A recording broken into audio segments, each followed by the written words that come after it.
Pour beaucoup d'usagers de la route, les chaussées détériorées font partie du quotidien. Pour les planificateurs, leur réhabilitation est épineuse.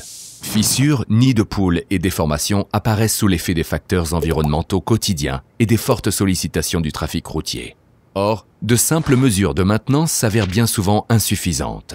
De nombreuses routes ont besoin d'une réhabilitation structurelle. La technique de recyclage à froid est une solution très efficiente et rentable.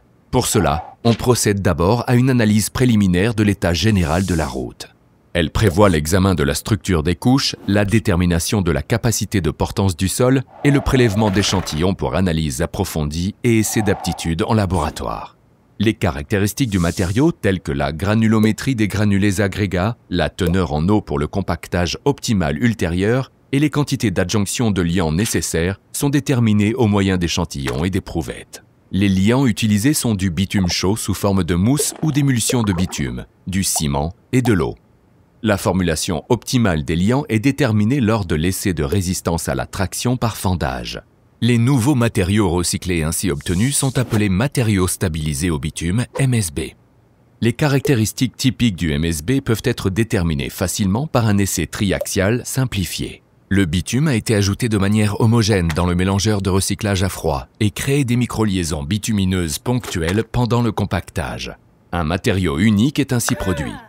Les microliaisons bitumineuses ponctuelles de l'enrobé MSB permettent de transférer les charges du trafic uniquement au niveau de la structure granulaire.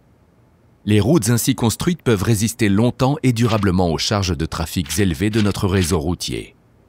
Le dimensionnement de la couche de surface et donc l'épaisseur requise pour la couche de MSB peuvent être déterminés de manière mathématique ou empirique. Les deux méthodes de mesure des structures routières avec des couches de MSB sont éprouvées et établies pour toutes les catégories de charges. À l'issue de l'analyse préliminaire, les travaux de recyclage peuvent commencer. En fonction des spécifications du projet, le mélangeur à froid KMA, la CR ou la WR peut être mis en œuvre. L'utilisation de ces machines garantit systématiquement la solution la plus efficiente de réhabilitation structurelle. Les avantages du recyclage à froid par rapport aux méthodes conventionnelles sont considérables. Jusqu'à 100% des matériaux existants peuvent être réutilisés. Les coûts d'élimination et les transports sont nettement réduits. Diminution de jusqu'à 60% des émissions de CO2 et de 50% de l'utilisation de liants. Et le temps des travaux peut être réduit de 50% par rapport à un procédé conventionnel. Réhabilitation des routes écologiques, efficiente et rapide avec le recyclage à froid. Une technique éprouvée dans le monde entier et de plus en plus privilégiée.